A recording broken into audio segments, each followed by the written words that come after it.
देखो, one must do one's duty one self, इसका मतलब भाई, इसका मतलब है कि अगर हम आई लिखेंगे तो माई लिखेंगे, I must do my duty my self, he must do his duty himself, she must do her duty herself, it has broken its neck itself, and you must do your duty yourself, and we must do our duty ourselves, or they must do their duty themselves. उसी तरह से देखा जाए तो one must do one's duty one self हो जाता है, ठीक है ना।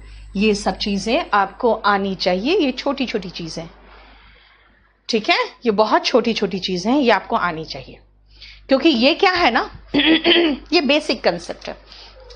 लेकिन जब आई हो तो माई होगा और माई सेल्फ होगा, बस उसी पे क्वेश्चन था।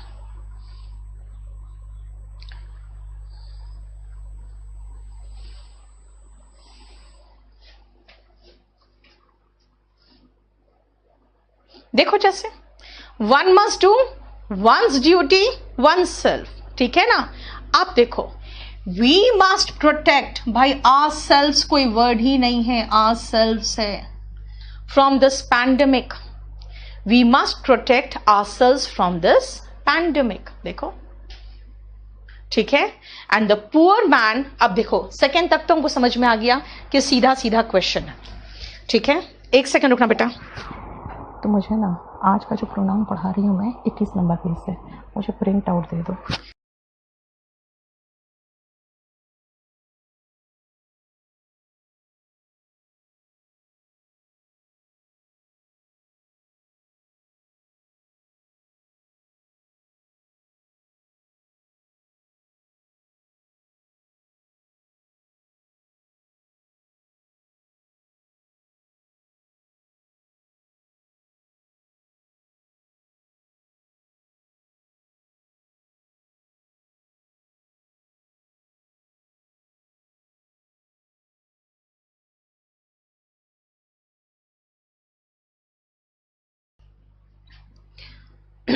ये दो तो बड़ा आसान है, क्योंकि वन का one's and oneself, yes, oneself नहीं आना चाहिए, तो वन सेल्फ ही तो लगाया है बेटा, लेकिन one must do one's duty one self होगा ना, he must do his duty himself होगा अंकित, ठीक है।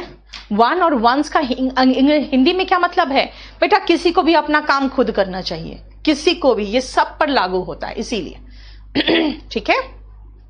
अब देखो ध्यान से, द पुअर मैन, क्योंकि फर्स्ट और सेकेंड तो सीधा सीधा क्वेश्चन था, लेकिन थर्ड से सुनो, जो गरीब आदमी था उसने किल्ड हिम, और अपने ओन बच्चों को, ओन का मतलब होता है अपने खुद के बेटे को मार लिया, ठीक है। इसका मतलब है उसने किसको मारा, खुद को, और अपने ही खुद के बेटे को मार लिया। The poor man killed himself होगा। अब क्योंकि ये हिम से कहोगे मैम ये भी तो हो सकता है उसने किसी दूसरे व्यक्ति को मारा, फाइन, मैं समझ गई कि उसने किसी दूसरे व्यक्ति को मारा, तो the poor man killed him हो गया। लेकिन बेटा आगे क्या लिखा है, एंड हिज ओन सन, तो इसमें आपको समझ में आ रहा है कि उस गरीब आदमी ने खुद को और खुद के बेटे को मार लिया। ओन बता रहा है कि उसने खुद के बेटे को मारा है, ठीक है। विकास, मैम मैम मत करो बच्चे की तरह, हाँ, घर में माँ माँ, यहाँ मैम मैम, देखो जरा इसको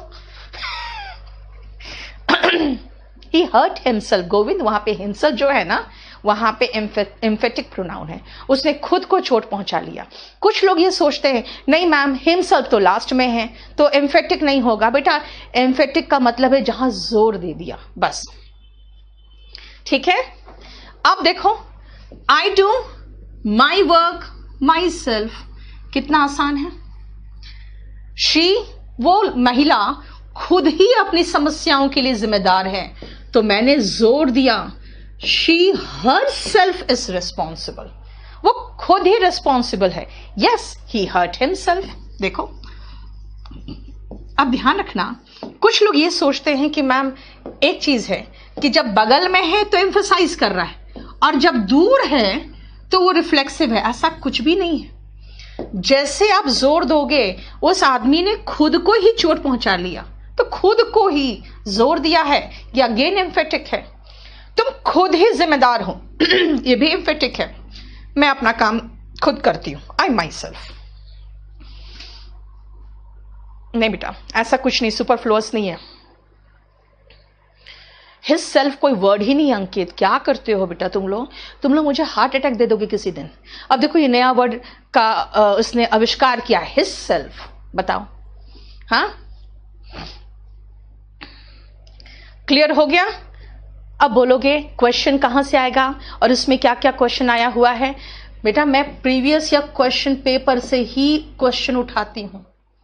ये तीनों क्वेश्चन प्रीवियस ईयर का है, और ये तीनों पूछोगे किसका है, तो ये तीनों बेसिक कंसेप्ट क्लियर करने के लिए आपको दिया है। ठीक है, 1, 2 और 3 में तो जो तीसरा क्वेश्चन आपको वॉल्यूम 1 में मिल जाएगा। ठीक है, चलिए रिफ्लेक्सिव एम्फेटिक प्रोनाउन में अब बोलोगे क्वेश्चन कैसे आएगा। पहले से 3 क्वेश्चन था फर्स्ट पेज से, और वो हिज ओन चिल्ड्रन या वंस चिल्ड्रन नहीं होगा, पुअर मैन है तो वंस कैसे हो जाएगा, आदमी है ना तो हिज होगा। ठीक है ना। अब कहोगे क्वेश्चन, तो बेटा क्वेश्चन थोड़ा डिफिकल्ट भी आता है, और वो डिफिकल्ट जो पोर्शन है अब मैं शुरू कर रही हूं। आपको बहुत ध्यान से, इसके बाद से आज के क्लास में आपको एकदम शांति से बहुत ध्यान से पढ़ना पड़ेगा। चलिए पहले रीड करिए। पानी दे।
रिफ्लेक्सिव और एम्फेटिक के क्वेश्चन सुनो। सबसे पहले एडैप्ट का मतलब क्या है और ये सेंटेंस क्या है। पहला क्वेश्चन आया एग्जाम में बिना आवरसेल्व्स का, तो हमने सिखा दिया कि भाई वंस, विकास कहां जा रहे बेटा, थोड़ा सा रुक जाओ ना, काहे हड़बड़ करते हो। ये वंस वाला जो क्वेश्चन है पूरा सब्जेक्ट वर्ब एग्रीमेंट का है। रुको अभी सुनो। We adapt ourselves to the changing climate। ध्यान से सुनना। हम लोग जो चेंज होता हुआ जलवायु होता है उसके अनुसार खुद को ढालते हैं। यानी यहां अडैप्ट जो है वर्ब है। अगर अडैप्ट वर्ब हो जिसका मतलब है ढालना, जिसका मतलब है टू मेक फिट, अक्सर बाय मॉडिफिकेशन। क्या मॉडिफिकेशन? भाई हमने खुद को ढाला, हम जिंदा रह रहे हैं अभी भी।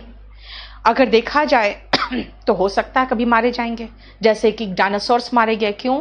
क्योंकि उन्होंने एनवायरमेंट के अकॉर्डिंग खुद को नहीं ढाल पाए तो मारे गए।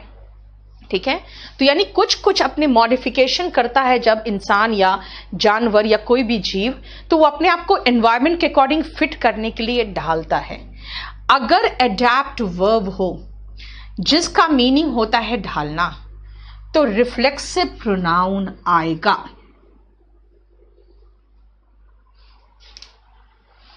ठीक है, क्लियर? अगर एडजेक्टिव है इसका, अब बोलोगे एडजेक्टिव कैसे? देखो जो मछलियां होती है ना, वो एक जलीय, ये जल से रिलेटेड है, ये हुआ जलीय, जलीय जीवन के लिए ढली हुई होती है। कैसे ढली होती है भाई? उसका शेप देखो ना, ऐसा शेप है ताकि तैरने में उसको पॉइंट से इसको क्या हो, पानी काटने में आसानी हो। इसके फिन्स होते हैं जिससे उसको पानी को ऐसे पीछे करने में आसानी हो। तो इस तरह का शेप बना रहता है मछली का, वो इसीलिए ढली होती है जलीय जीवन के लिए। अब यहां आते हैं, ये क्या है? यहां पे ये जो एडेप्टेड है ना, ये वर्ब नहीं है। यहां पे एडेप्टेड है कि मछलियां ढली होती है, ये वर्ब है। और ये क्या है? ये एडजेक्टिव है। इसका मतलब है कि अगर एडजेक्टिव है, एडजेक्टिव में इसका जो मीनिंग होगा ये हमेशा एक ही फॉर्म में आएगा, एडेप्टेड। ये हमेशा एक ही फॉर्म में आएगा, जो फॉर्म है एडेप्टेड। क्योंकि एडजेक्टिव आपको पता है ना, वर्ब से जब बनता है तो बनता है या तो V3 लगा के या तो V1 ING लगा के। हम देखो V3 लगा के बनाए हुए हैं, ठीक है। तो अगर वो मतलब है कि अनुकूल ढला होना, किसी चीज के अनुकूल ढला होना, मतलब सूटेड बाय नेचर, नेचर से उसके अनुकूल है, या तो कैरेक्टर से अनुकूल है या तो डिजाइन से अनुकूल है। देखो मछलियों का बदन का डिजाइन ही ऐसा होता है कि उसको अनुकूल है, ठीक है, क्लियर। अब आओ, क्यों पहचानना है आपको बेटा कि रिफ्लेक्सिव है कि एम्फेटिक है? अननेसेसरी काम। पंछी क्या है? ये सही कह रहे हैं, अननेसेसरी डिस्टर्बेंस करते हैं लोग, बताओ। देखो ध्यान से, एडजेक्टिव अगर है एडेप्टेड तो फिर कहोगे वो क्या है? इसका मतलब है ढला हुआ होना, यानी मछलियां ढली हुई होती है जलीय जीवन के लिए। ऐसे कंडीशन में नो रिफ्लेक्सिव प्रोनाउन। फिर कहोगे क्वेश्चन कैसा आएगा? क्वेश्चन ये दोनों आया हुआ है। बच्चों को टीचर्स ये सिखा के भेजे रहते हैं, बेटा अडेप्ट होता है ना, ऐसा वर्ब होता है जिसके बाद रिफ्लेक्सिव प्रोनाउन आता है। वो जबरदस्ती यहां रिफ्लेक्सिव प्रोनाउन घुसड़ने की कोशिश करते रहे। नहीं है रिफ्लेक्सिव प्रोनाउन। भाई समझना पड़ेगा ना कि अडैप्ट क्या मीनिंग दे रहा है, ढालना या ढला हुआ होना। अगर ढला हुआ होना है तो नहीं है, और ढालना है, किसको ढालेंगे भाई? हम लोग खुद को ढालेंगे ना, यहां पर है, ठीक है। अगर आप कहोगे कि मछलियां, तो कहोगे अगर फिशेस अडैप्ट तब देमसेल्व्स होगा, ठीक है ना। यहां पर मछलियां खुद को ढालती ये नहीं बता रही हूं मैं, मछलियां ढली हुई होती है ये बता रही। सो यहां क्या पढ़ा आपने? यहां क्या समझा? इन दो सेंटेंसेस में ये समझा कि अगर सब्जेक्ट के बाद वर्ब आ जाए एडैप्ट, और जिसका मीनिंग साफ साफ मिल रहा है ढालना, हम खुद को ढालते हैं, तब तो रिफ्लेक्सिव प्रोनाउन आएगा। लेकिन फिशेस के बाद अगर हमें ऐसा वर्ब दिख जाए और ये थर्ड फॉर्म में दिखे और मीनिंग निकल रहा है ढला हुआ होना, मीनिंग निकल रहा है ढला हुआ होना, तब हम रिफ्लेक्सिव प्रोनाउन का इस्तेमाल नहीं करते, ये ठीक है। अभी देखो मैं सिर्फ पहला वर्ड करा रही हूं बेटा, वरना अभी बहुत सारे वर्ड्स हैं, पहले में फंसोगे तो मुश्किल होगा। अब कहोगे इंपॉर्टेंस इसमें क्या है, तो इंपॉर्टेंस इसमें ज्यादा इसका है, ठीक है। Now come to the next one, जल्दी देखो फटाफट।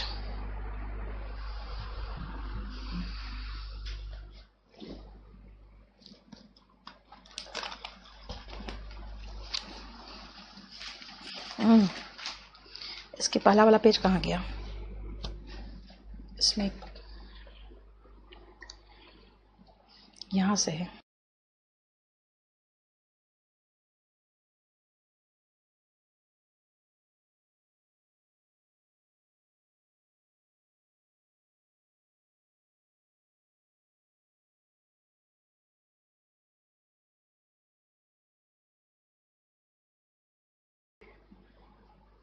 चलो देख लिया। अब हमने पहला वर्ड सिखाया आपको एडैप्ट। अब आइए, यस गोविंद, यस नेक्स्ट सुनो, अवेल। अवेल का मतलब क्या है बाद में देखेंगे, पहले मीनिंग देखो, पहला सेंटेंस देखते हैं। हम सेंटेंस से मीनिंग निकालने की कोशिश करेंगे। मैंने इस सुनहरे अवसर का भरपूर मैंने लाभ उठाया। आई सब्जेक्ट है, अवेल्ड सेकेंड फॉर्म है वर्ब का, अवेल्ड मतलब लाभ उठाना, टू मेक यूज ऑफ और टेक एडवांटेज ऑफ, यानी कि लाभ उठाना। अगर अवेल का मीनिंग निकलता है लाभ उठाना तो रिफ्लेक्सिव प्रोनाउन आएगा। दूसरा आते हैं, अगर थंडरस्टॉर्म आ जाए यानी कि तूफान आ जाए तो तूफान में अम्ब्रेला कोई काम नहीं देता। क्यों भाई? तूफान में देखते हो कभी अम्ब्रेला ऐसे पलट के उड़ने लगता है, कभी इधर उड़ने लगता है, कभी इधर उड़ने लगता है। तो थंडरस्टॉर्म में आपको बारिश ऊपर से नहीं गिर रही होती है ना कि थंडरस्टॉर्म में आपको अम्ब्रेला काम देगा। यानी आपको पता है एग्जाम में क्वेश्चन क्या आया था? एग्जाम में एंड नहीं लगाया था और स्टूडेंट्स को लगा भाई umbrella is of no avail. Avail पढ़ाया गया है क्लास में, अवेल के बाद रिफ्लेक्सिव प्रोनाउन आएगा। यहां पर रिफ्लेक्सिव प्रोनाउन खोज रहे हैं, नहीं मिला, वहीं लगा के निकल रहे हैं। भाई वहां पर एंड नहीं था, सिंगुलर नाउन के साथ ए और एंड का प्रयोग होता है, वो मिसिंग था। ये बताना चाह रहा है कि जब तूफान होता है ना तो अम्ब्रेला किसी काम की चीज नहीं होती। यानी यहां पर ये नो के बाद ये नाउन है। नो क्या है? नो डिटर्मिनर है। डिटर्मिनर मतलब आई हैव नो, नो क्या? No, I have no book. अच्छा अब समझ में आया। यानी कि जब डिटर्मिनर बोलते हैं ना तो उसके बाद नाउन की दरकार होती है। आपको महसूस होता है नाउन चाहिए। अगर मैं कहूं I have no good, I have no good क्या? बुक। अब समझ में आया। एडजेक्टिव भी लगा दिया तो भी नाउन की दरकार पड़ रही है आपको। यानी नो के बाद आता है नो, एनी, सम, फ्यू, ये सब के बाद नाउन आता है। अगर अवेल का मतलब नाउन हो, मतलब काम की चीज, वही तो लाभ या सहायता हेतु कोई वस्तु। एडवांटेज टुवर्ड्स अटेनमेंट ऑफ ए गोल, यानी पानी से, तूफान से बचाने के लिए हमें क्या चीज की जरूरत है? अम्ब्रेला की। लेकिन अम्ब्रेला कोई काम की चीज नहीं है, काम की चीज। यानी अगर अम्ब्रेला के बाद हम नो अवेल लगा रहे हैं तो वो अवेल नाउन है। अगर नाउन इसका मीनिंग निकल रहा है तो कोई रिफ्लेक्सिव प्रोनाउन नहीं। क्या पढ़ाया आपको? दो चीजें। अडैप्ट, अडैप्ट क्या है? I adapt myself, you adapt yourself. यानी अडैप्ट का मतलब ढालना है तो अडैप्ट के साथ रिफ्लेक्सिव प्रोनाउन आएगा।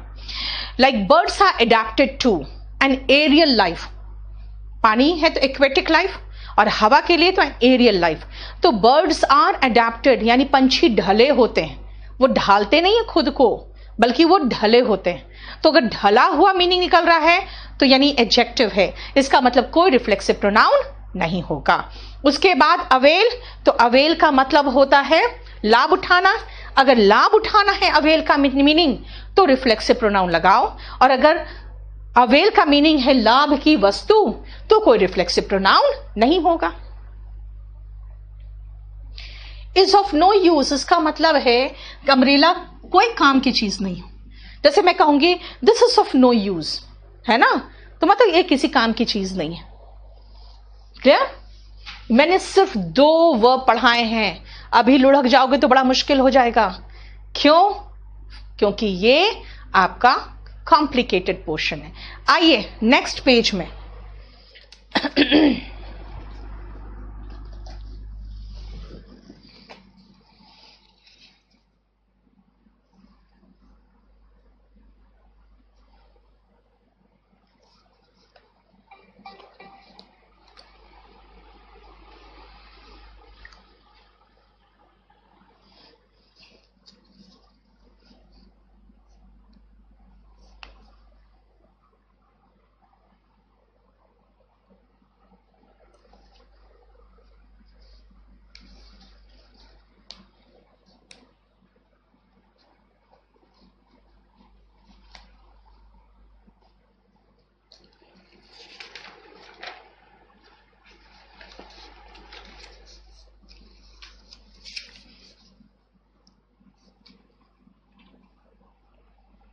देख लिया? शुरू करें? समझो, मैं आपको 1 मिनट टाइम देती हूं ताकि आप रीड कर लो। 9 का हिंदी, 9 का हिंदी है कि मैंने सुनहरे अवसर का लाभ उठाया, ये है। 9 का हिंदी तो बता चुकी थी मैं। चलो 11, 12 और 13 देखो। सुनो ध्यान से।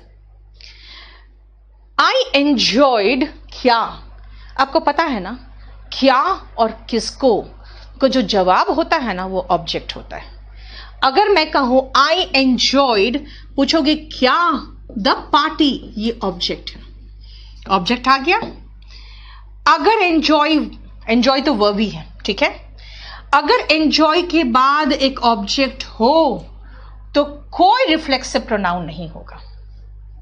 देख लिया। पहला, प्लीज एंजॉय, क्या, द मैच, द पार्टी, कुछ भी नहीं है। प्लीज एंजॉय, क्या, कुछ नहीं दिया है।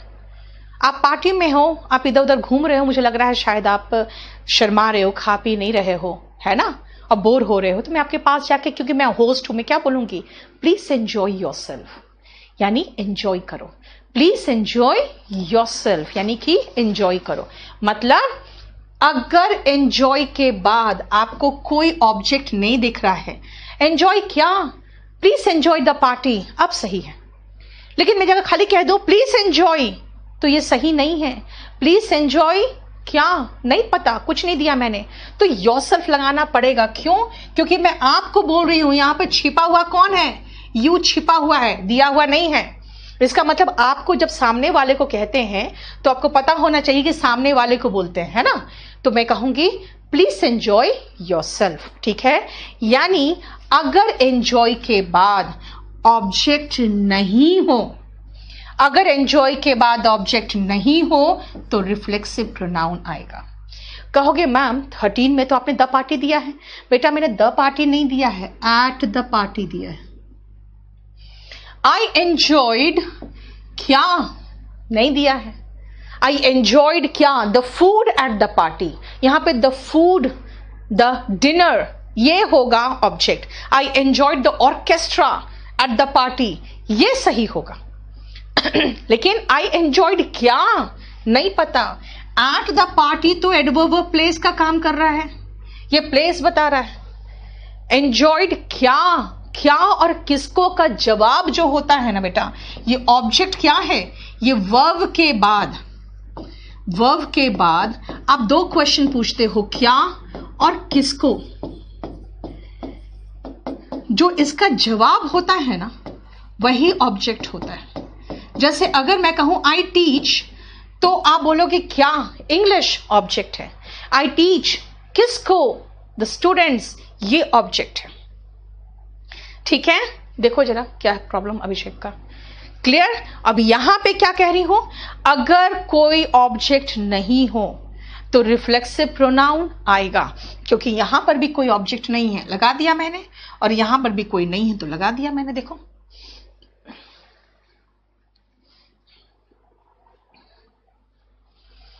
ऑब्जेक्ट योरसेल्फ नहीं हो सकता बेटा, रिफ्लेक्सिव प्रोनाउन ऑब्जेक्ट नहीं होता। ऑब्जेक्ट क्या है, क्या और किसको। मैं क्या बोलूंगी आपको जाके, खुद को एंजॉय करो, नहीं ना, तो फिर yourself is not an object here. ठीक है अभिषेक, आपको बार बार कह दिया मैंने, मैं आपको जब पढ़ाती हूं तो मैं पेजेस नहीं देती हूं, फिर जो करेक्शंस हो जाते हैं वो पेजेस फिर आपको भेज देती हूं। तो अभी आपको थोड़ी मिल जाएगा 22 के बाद, आपको कल सुबह 22 के बाद सारा लोड होगा। चलिए 4th वर्ड देखो ध्यान से,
आ जाओ, नेक्स्ट आओ एब्सेंट वर्ड में, ध्यान से सुनना। ये जो पोर्शन है ना बेटा, ये पोर्शन थोड़ा डिफिकल्ट पोर्शन है, इसलिए मैं कह रही हूं कि आप लोग को अगर आसान लग रहा है इसीलिए, क्योंकि मैं आप लोग का काम करने का जो काम था वो बहुत कम कर दिया, सिर्फ इसीलिए ताकि आप अच्छे से देखो। सचिन, जितना भी वैकेंसी है आपको उसी में फाइट करना है, ठीक है? ये मान के चलो एक वैकेंसी भी है तो मेरा है, पहले तो उस जज्बे के साथ पढ़ोगे ना। आ जाओ सुनो, आई वॉज क्या? I was well, I was ill, I was sad, I was happy. Happy क्या है? हैप्पी खुश लड़का, happy boy, happy children, happy girls, यानी कि हैप्पी में गर्ल्स के पहले लगा रही हूं, यानी जो खुश है, सारी लड़कियां जो खुश है, नाउन के पहले ये हैप्पी लगा दिया, इसका मतलब ये एडजेक्टिव है, यानी कि हैप्पी हो, सैड हो, एब्सेंट है, ये सभी एडजेक्टिव्स हैं। अगर एब्सेंट एडजेक्टिव है जिसका मतलब होता है अनुपस्थित, तो no reflexive pronoun, I was absent. लेकिन जरा देखो इसमें क्या क्या मैंने, सब्जेक्ट के बाद आपको पता है ना वर्ब आता है, और देखो इसको सेकेंड फॉर्म भी लगाया मैंने जानबूझ के कि प्रॉपर तरीके से समझो, यहां पे एब्सेंट वर्ब है। तो भाई आई एब्सेंटेड किसको? भाई मैं तो खुद को ही एब्सेंट करूंगी ना, आई एब्सेंटेड माई सेल्फ, है ना? आई एब्सेंटेड माई सन, है ना? जैसे कई लोग कहेंगे ना कि भाई हमने तो बच्चे को स्कूल नहीं भेजा क्योंकि कोरोना फैला हुआ है, तो क्या कहेंगे? आई एब्सेंटेड माई सन। लेकिन जब खुद की बात कर रहे हो तो आई एब्सेंटेड किसको? My self. यानी एब्सेंट अगर वर्ब के रूप में हो तब भी रिफ्लेक्सिव प्रोनाउन आएगा, और वो भी खुद पर होना चाहिए, इसलिए आपको महसूस होना चाहिए। जहां आपको ऐसा महसूस हो रहा है मैंने खुद को उसके अनुसार ढाला, मैंने खुद को एंजॉय किया, है ना? तो कहोगे खुद को एंजॉय किया, जैसे वर्ड हिंदी में नहीं है इससे थोड़ा अजीब लग रहा है सुन के, डजंट मैटर, मैं हर वर्ड में आपको समझा रही हूं। इसमें क्या समझाऊंगी? मैंने खुद को एब्सेंट किया, ये वर्ब है। अगर एब्सेंट वर्ब है तो रिफ्लेक्सिव प्रोनाउन आएगा, अगर एब्सेंट एडजेक्टिव है तो रिफ्लेक्सिव प्रोनाउन नहीं आएगा।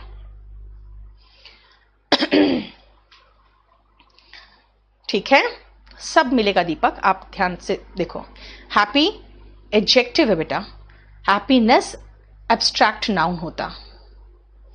पंछी, उसको हिंदी में चेंज मत करना, आई एंजॉय माई सेल्फ आपको लगाना पड़ेगा। अगर मैं कहूं आई एंजॉयड क्या? The party, the match, the orchestra, है ना, द मूवी, लेकिन आई एंजॉयड क्या? कुछ नहीं दिया हुआ है। एट द पार्टी, भाई प्लेस दिया, ऑब्जेक्ट बताओ ना क्या।